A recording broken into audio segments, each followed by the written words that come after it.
Triggers, okay? So the easiest way to think about these triggers, guys, is think about that amygdala. That's the smoke detector in your brain.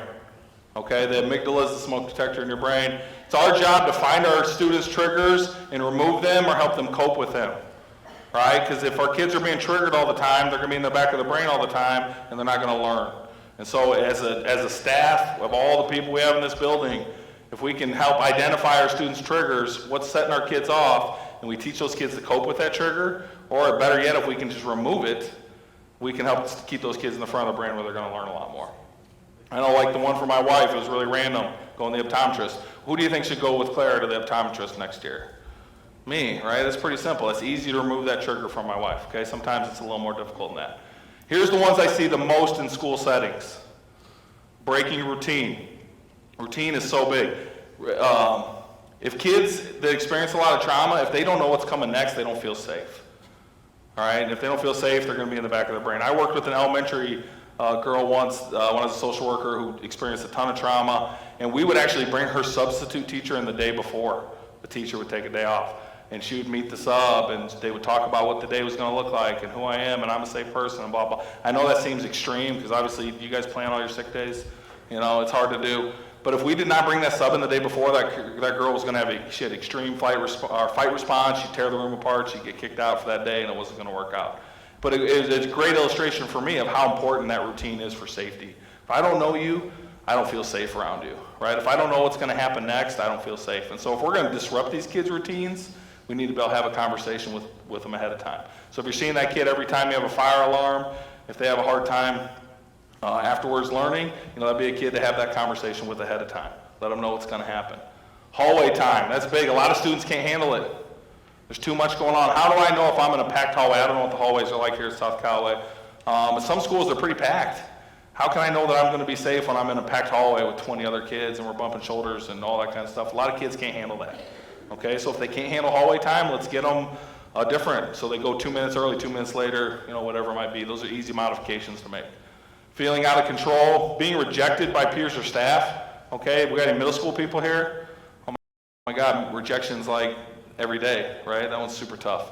But we can control the staff part. Confrontations with staff, okay? We don't want to be in constant conflict with our students, all right? We can cause them, we want to be the solution to getting our students to the front of the brain, not being that teacher that's only sending our students to the back of the brain. Feeling left out, large groups or loud places. A lot of students can't handle assemblies. I know as the counselor at my last school, I would figure out which kids can't handle that. There's no point in me sending a kid to a 45-minute assembly if we're going to lose them the rest of the day because they're going to be in the back of the brain and they're not going to learn anything. So figure out which one of your kids can handle different things.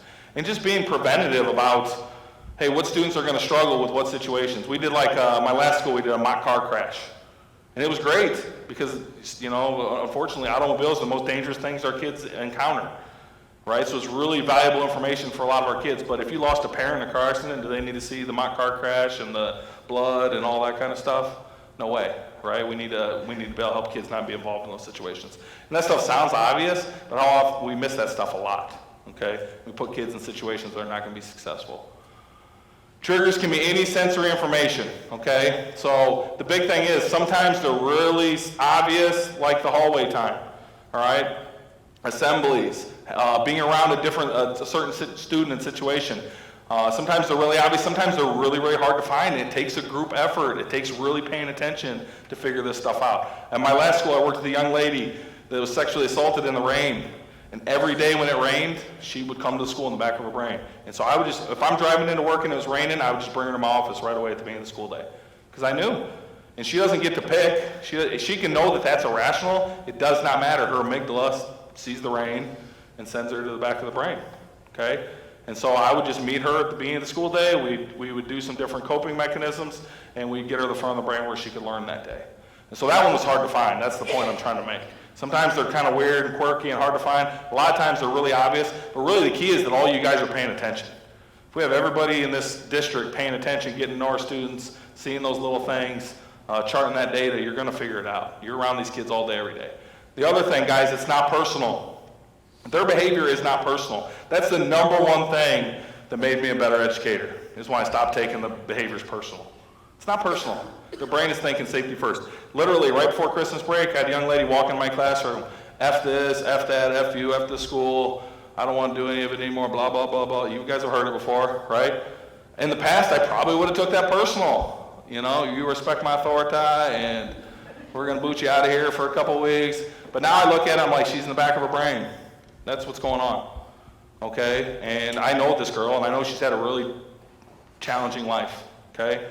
And so I sat her down with a coloring book, and I said, hey, I have to teach this class, I don't have time to deal with this right now, but if you could color this page for me, and we'll get to it as soon as I get them working on their assignment, I'm going to come back and we're going to talk about it.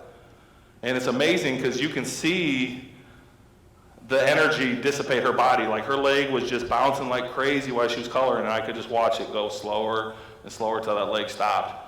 And then I come back to her, now she's in the front of her brain, now we can process what happened. It doesn't mean she's not accountable for her behavior. It doesn't mean that we're not trying to learn from that situation, but I'm just understanding what's going on with her biology.